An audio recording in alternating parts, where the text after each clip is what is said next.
Good evening, everybody. Welcome to the Sueur City Council regular meeting dated January 9, 2023.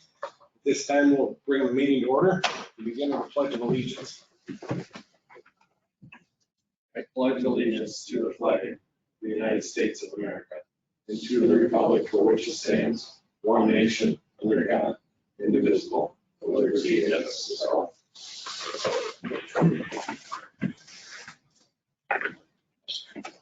Council members, some of you or all of you got your packet over the weekend. I don't think anybody did maybe, but it came to you via email. You've had an opportunity to look it over. At this time, I will entertain any motions to approve tonight's agenda. Second. Councilmember Sullivan, Councilmember Sueur seconded.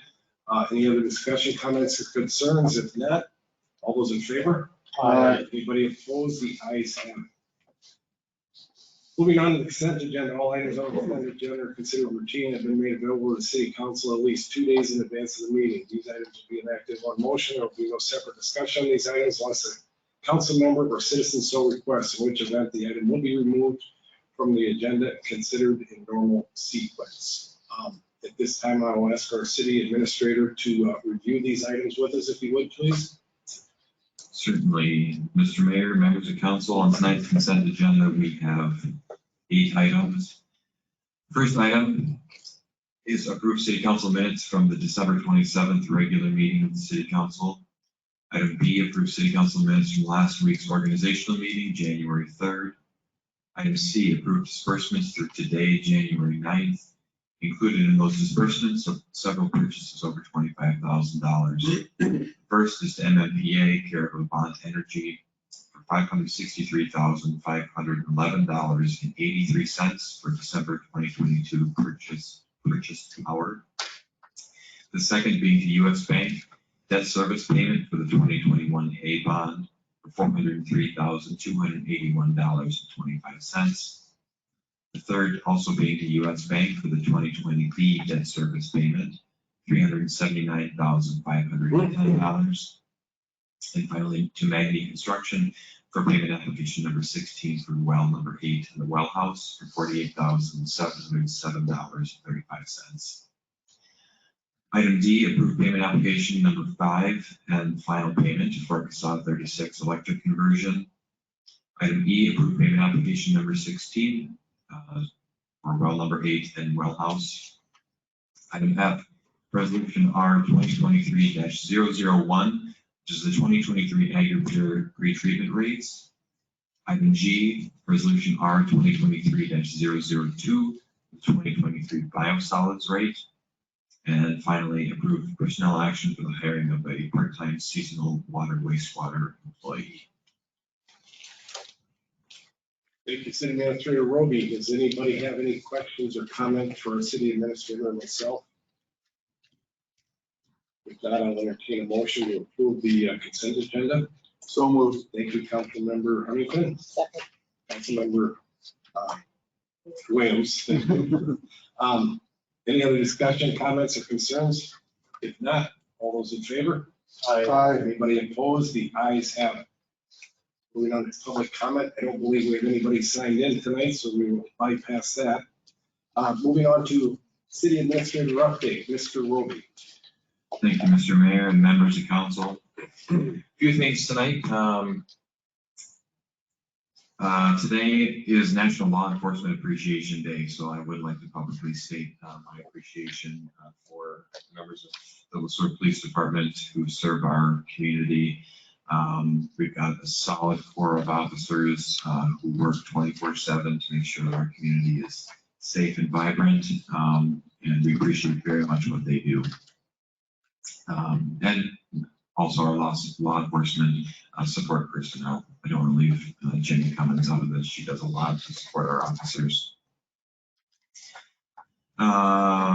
The week of January 23rd, we'll be looking to recall the Mayor's Community Center Task Force, something that I'll be speaking with you about, Mr. Mayor, as part of our rec facilities master planning exercise.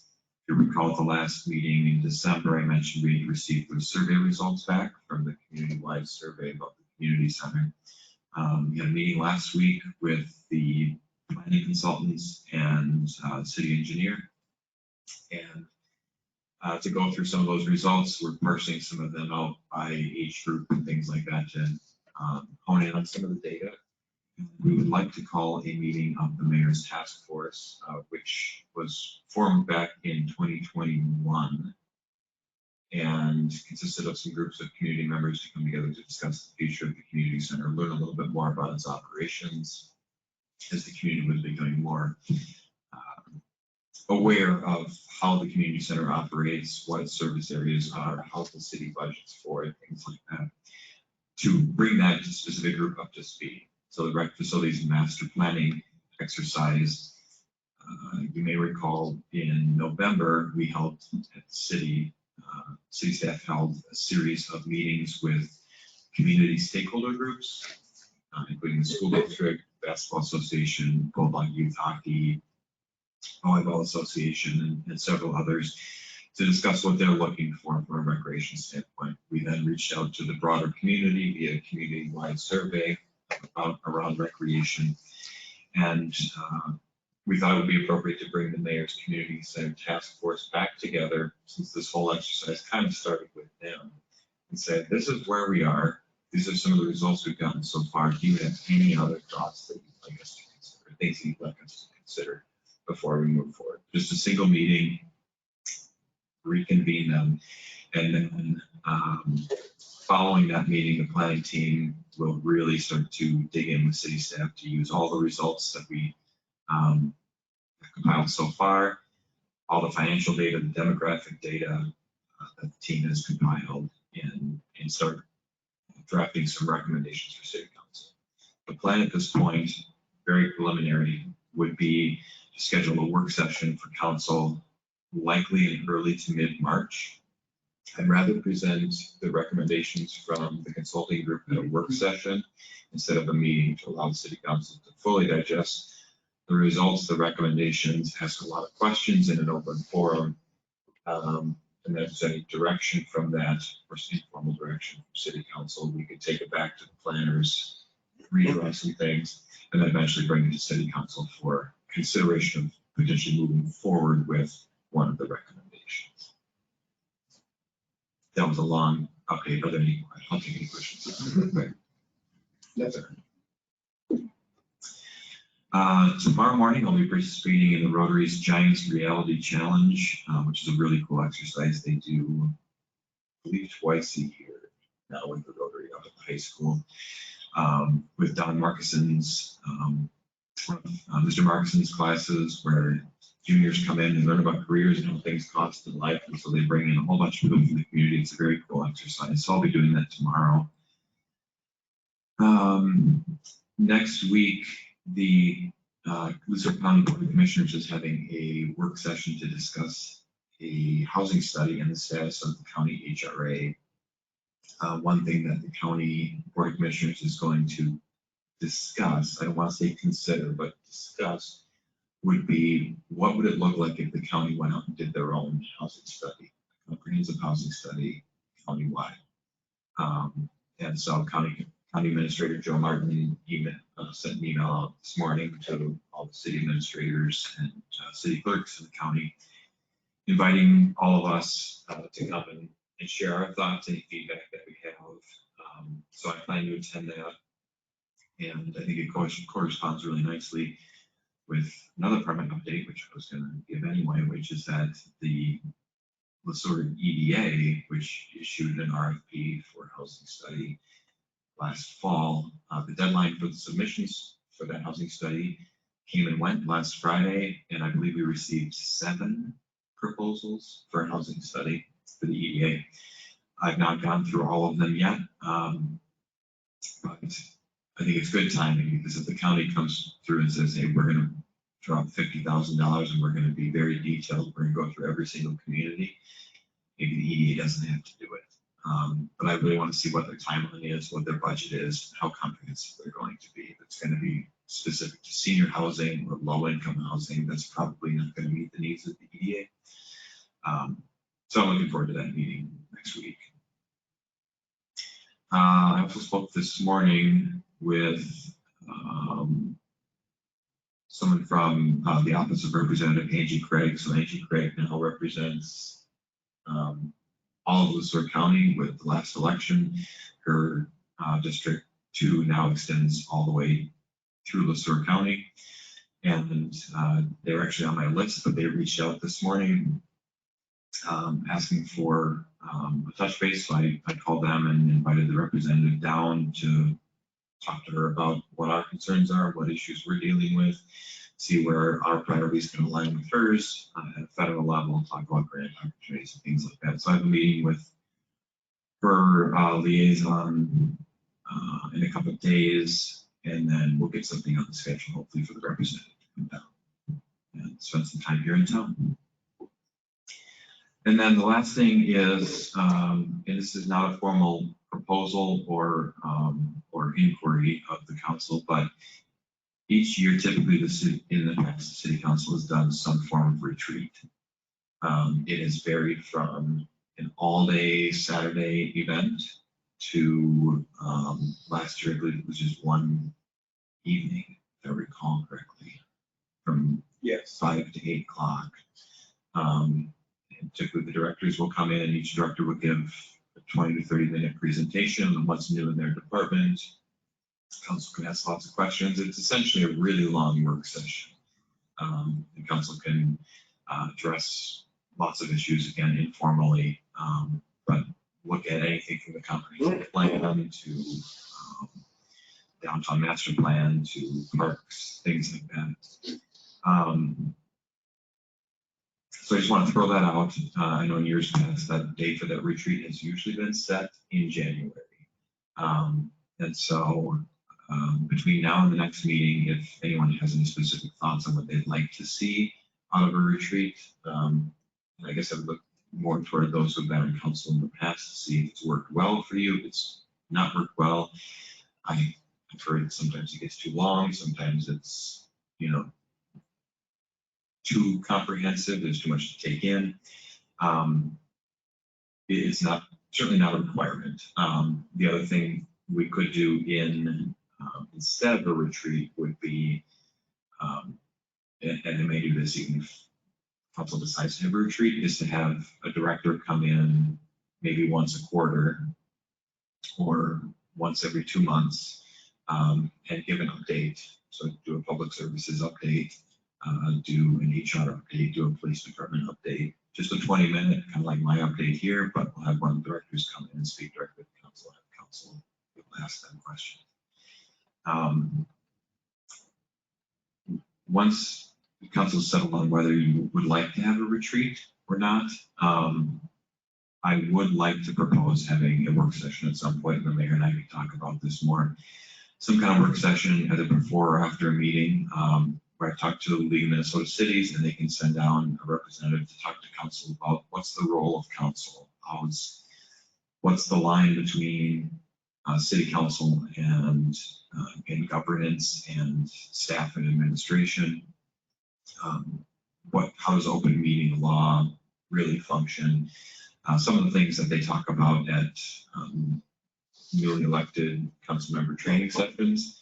But I think it might be a nice opportunity with a couple of newer council members to bring the council a little bit closer together around the table. So again, not asking for input at this point, but if you have any feedback, I'd gladly take it before the next meeting. That's all. Thank you. Any council members have any questions or comments about Mr. Roby's? I have a little bit of a comment. I think it might be helpful for the green people to maybe meet more on get a breakdown of how the city functions and that such, more so than everybody else who has experience and understanding. Because I get it sitting through something that you've heard time after time after time. So let's keep breaking it up that way. We also will, I think both Mike and I are doing that League of Minnesota Cities, whatever, in Mankato. So that might cover some things too, but to really hear how it applies here would be helpful. Councilmember Williams, when is that conference you're going to? There's virtuals that will happen, I think, starting next week.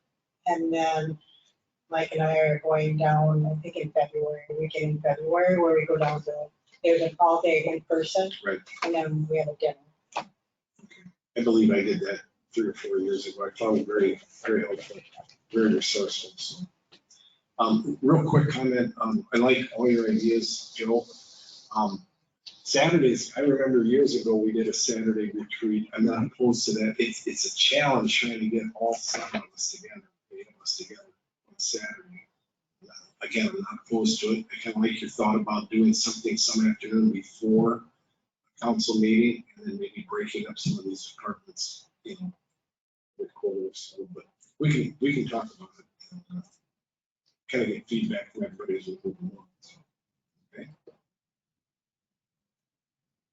Anything else?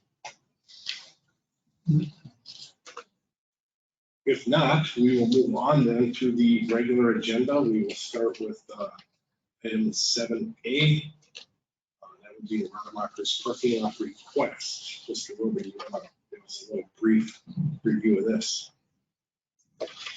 I would, thank you. A couple of weeks ago, Rademacher's reached out after the December 27th meeting of City Council. Rademacher's management reached out and said they'd be doing a renovation of their store here in town. As part of that renovation, they'll have a 30-foot construction trailer and it sounds like a Bobcat or skid steer. They would rather not park these in their parking lot. They would like instead to park them in what is colloquially known as the Pizza Ranch parking lot, which is majority city owned. Timeline for this probably starts around January 22nd. That's their timeline for kicking the project off. They'd like to keep their equipment and construction trailers stored there until the end of the project. It's expected to be about a 12-week long project, so ending sometime in mid to late April. And they have asked for the city's permission to store things in the city-owned parking lots. Thank you. Any questions or comments? Mayor, I've got a few questions for the city administrator. First of all, is this just going to be for storage? Are they going to require any electricity or utilities to this for any reason? To our knowledge, they will not require any utilities. And we're in the middle of very snowy winter. It's a very important public parking lot. Are we going to have issues with snow removal or parking issues if we come along with this? That's certainly a risk that we run, and staff have shared that concern with me. It can be a pretty tight parking lot when it gets snowy and when the parking lot gets full. The city, for the last 2 years now, has effectively had half of the public parking that it had in the past when the city sold the mall parking lot to building good downtowns. And so when we called 2 or 3 snow emergencies so far this year, and in those cases, we have a lot of folks who utilize on-street parking, and when we declare a snow emergency and need to direct them to park somewhere, that's our number one location other than the library parking lot. It's also where we currently do temporary snow storage when we're clearing downtown areas. Rademacher's did say that they could potentially move the trailer during a snow emergency if we needed them to. It likely does, just given the duration of the project. It could pose some logistical challenges for staff, but staff is very good at figuring things out. But they did bring those concerns to me. And they don't have room in their own parking lot to do that? They would prefer to not use their own parking lot to do this. Last question. In something like this, is it reasonable to ask for any type of compensation for doing something like this that's gonna cause problems with snow? Historically, I do not believe the city has ever asked for any compensation from a private party wishing to use public parking for an extended period of time. City council has in the past authorized the Lions Club, for example, to sell Christmas trees, not for 12 weeks, but for several weeks. It's used in the summer, passed by the farmer's market or Saks Family selling corn, for which the city's received no compensation. I know the city of Mankato is looking at some public parking assessment policies for those private businesses that do rely on the public parking spaces. We do not have anything like that on the books. So there's been no conversation with Rademachers about compensation. Thank you, Councilmember Schrader. Very good questions. Rademachers trying to move ahead and do some good things with their business. They're a very vibrant business here in our community. And almost everybody is in that building at least once a day. So I have no issues with that at all. So at this time, I will entertain. I do have, Go ahead. so it's not fair to inconvenience the Pizza Ranch customers to avoid inconveniencing Rademachers. You're just shifting that inconvenience. That's kind of my personal opinion. I could see a compromise that maybe the trailer gets parked here and the skid steer gets parked in their parking lot. So that there isn't that, everything is all in the Pizza Ranch. I know it's not the Pizza Ranch parking lot, it's public, but I bet if you talk to your local people who go to Pizza Ranch, they'd say that's our parking lot. So it seems like you're shifting inconvenience. So if there's a way to compromise or collaborate with Pizza Ranch, please courtesy to let them know this is happening. Because like Skipster could be utilized to go between the trailer and the store, but they're gonna have to make distance anyway. Because it's not gonna be real convenient with your construction stuff stored there. That's what I mentioned. So that's just my concern about it. Having had to live with construction and knowing that you work around it, it's on your property, it's an inconvenience. Kind of goes with ballpark. In the long run, it'll be great, be beneficial to everybody, but gotta be respectful. These are all good considerations. Thank you, Councilmember Williams. As far as I'm concerned, I think the Pizza Ranch parking, most days they need about 15 to 20 spaces. I think Rademachers sees a lot more traffic through their parking lot. And help me if I'm wrong, Mr. Roby, how far back? I mean, I looked at your map. Is this like down towards where the Christmas trees are sold more, or is it kind of in the middle between that and the pizza? So there's no specific location defined. I did, in the map in the back, I did just put a 30 by 30 square on there to kind of give a sense of the size that they requested, the space they requested.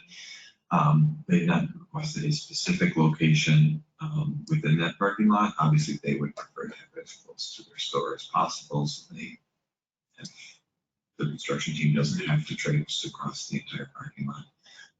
And I did ask if it would be possible for them to use their own parking lot. They have a lot of snow on it right now, and everybody does, right? It's the time of year.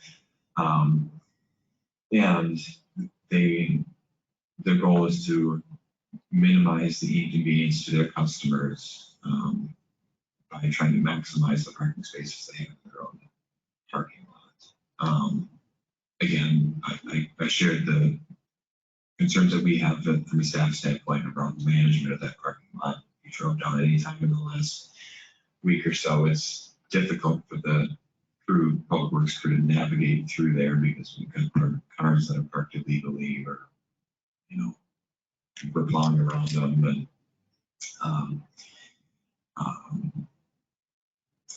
it's public parking, but yes, Pizza Ranch and the other businesses do utilize it for employee parking, for customer parking. So it's just made trickier because of the time of year. If this was June, we would not be having this specific conversation. Thank you. I think for the sake of moving along, I'm gonna make a proposal, and then if it gets seconded, it does. I would like to make a proposal that we approve the Rademacher request for the usage of the portion of the public parking lot as proposed.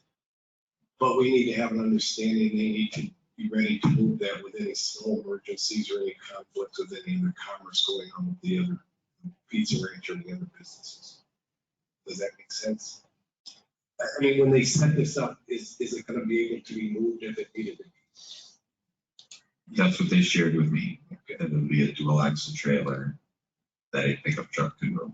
It's a dual access or Benz? Dual axle, Dual dual axle trailer. Because that's the other thing, how do you access? Does that open up and extend you out even farther? Right. Taking a whole nother two parking sites, because this already is taking 3.5, Correct. and you open the door, oh, there, oh, by the way, 2 more needed. Yes. Oh, So my proposal is to allow the access to the parking lot with the understanding that they are prepared to move that for any reason that we may ask them to move it for. And then they can move it back once the snow's cleared, or if there's a problem with other commerce, we may have to work something out. Is that a proposal or a motion? That's a motion, I'm sorry, that's a motion.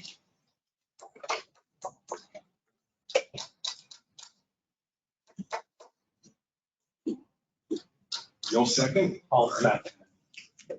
Seconded. Mr. Schleter, motion was by Mayor Kirby. All those in favor? Mayor Kirby? Yes.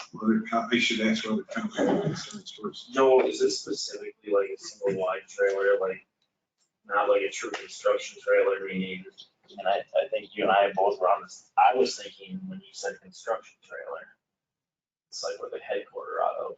If it's an equipment trailer, that's in my mind a little bit different. Yes, so that's what was initially proposed by Rademacher. It was proposed as a construction trailer. They did clarify that it's a 30-foot long dual axle, more of an equipment enclosed hauling trailer and not a tractor trailer. And is, city staff thinks that's the best spot for it? I mean, if we're gonna approve it. In this parking lot, as I've mapped it out there, no, not necessarily. Again, this was just for scale. It would be what Paul Rademacher shared with me is that they would place it, that the city would have some discretion in where it would be placed, which if council were to approve it, I would ask for that Public Works Manager Scott Schrader would be allowed to determine where the main resting place for this would be. I guess the reason I'm asking is, obviously, I mean, the Pizza Ranch is its own business. Have they had any conversations with Pizza Ranch? I think they've got a drive-through that would house a trailer that they don't use. If that was something that they'd be willing to partner with them on versus losing parking in the parking lot. That's a very fair point, and to my knowledge, they've not had that conversation with Pizza Ranch. I mean, I'd be more in favor of, seeing something like that happen, at least having that conversation take place before I agree to making this decision to give up parking in the parking lot. I think from a business standpoint, if I was Pizza Ranch, I'd be looking at that as well.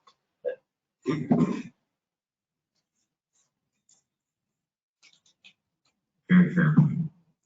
We had a motion by myself to allow this with the understanding that we're gonna have input on where it's put and when it's moved, when it has to be moved. It was seconded by Councilmember Schleter. Any other discussion, comments, or concerns? If not, all those in favor? Aye. Aye. 3 ayes. Nays? I would like more criteria to your motion. Do you know what I mean? Yeah. In order for me to say a yea or nay.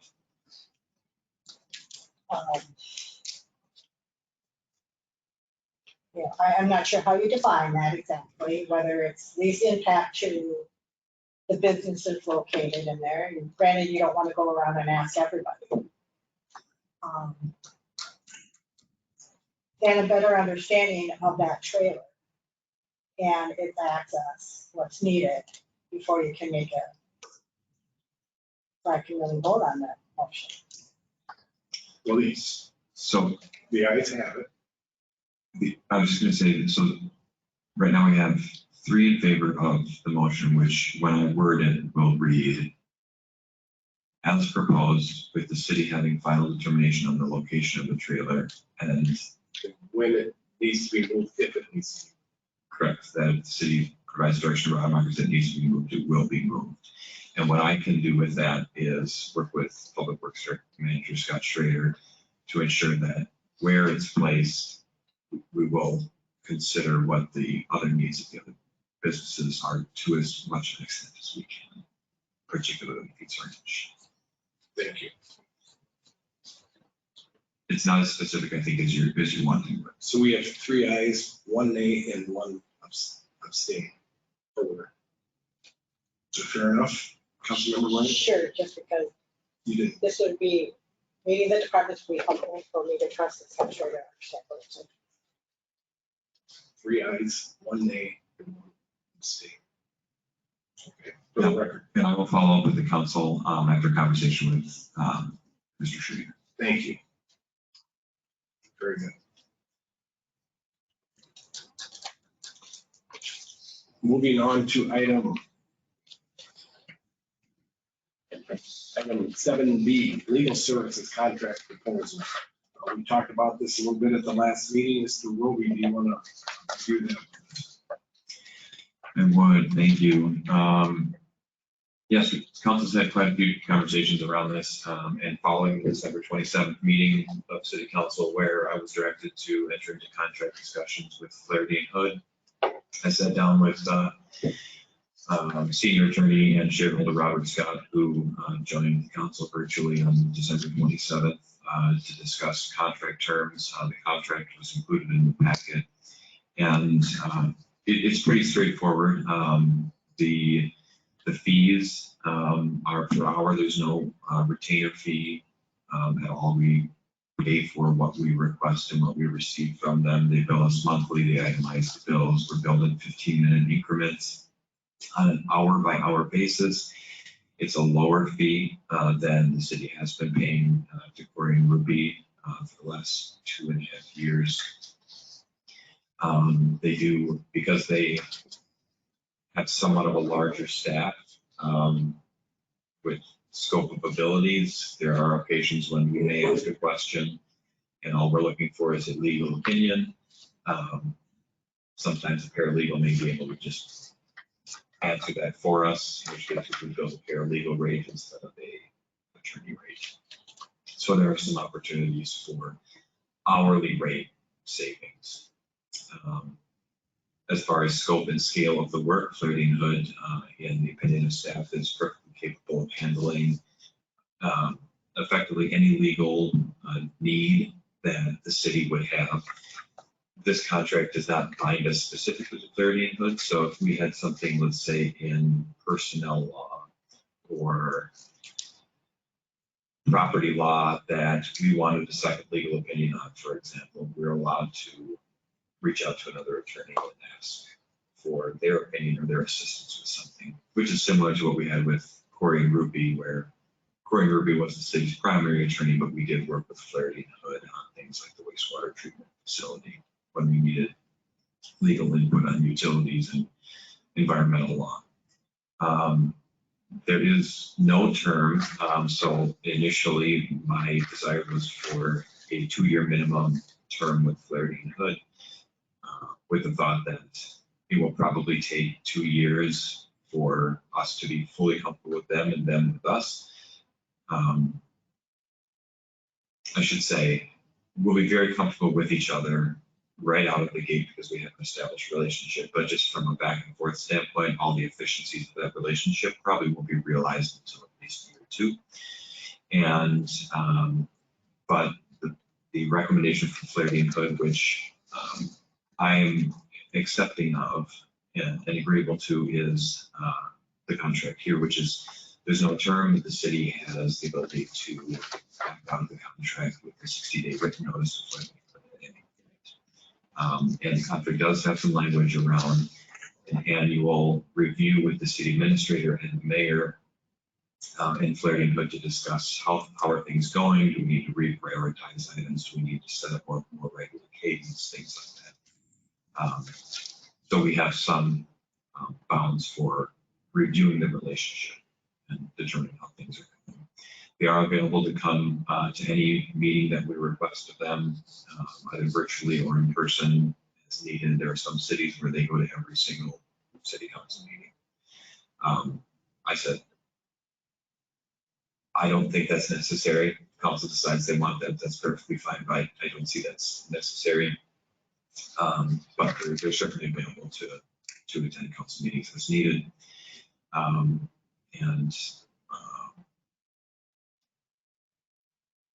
think that's about it. Are there any questions on the contract itself? I have no questions. We've all had plenty of time to kind of review the information about Flaherty and Hood. We've got a relationship with them. Spending money wise, it's certainly not going to be more than what we've been doing. I'm all in favor of moving ahead with this relationship with them. At this time, I'll ask anybody that wants to make a motion to do so. Thank you, Councilmember Schleter. There you go to Councilmember Williams. Councilmember Williams, thank you for seconding that motion. Any other comments, discussion? If not, all those in favor? Aye. Anybody opposed? The ayes have it. And I apologize, Mr. Mayor. This PowerPoint presentation does not reflect the reports and items of appreciation. Okay. Which is, it should fall under this Sure. item. Yep. So items of appreciation, council members, this is your chance. If you have anything in the community you want to share, this is your opportunity. We'll just start going left to right. Councilmember Huntington. I've got nothing, Mayor. Nothing tonight. Councilmember Schleter. Wednesday, there's a full board meeting for Region 9 with a 50th anniversary celebration after the meeting, and I have a planning commission meeting on Thursday. Thank you. Councilmember Sullivan. Just have a transit meeting tomorrow. Thank you. Councilmember Williams. I just want to thank the streets department to maintain that visibility so you can see traffic coming and going. I have trouble with that in my own driveway, so I appreciate their efforts. Thank you. And I have nothing to share tonight either. So at this time, I'll entertain a motion for adjournment. So moved. Councilmember Huntington, all those in favor? Aye. Anybody opposed? The ayes have it. Thank you for your attendance.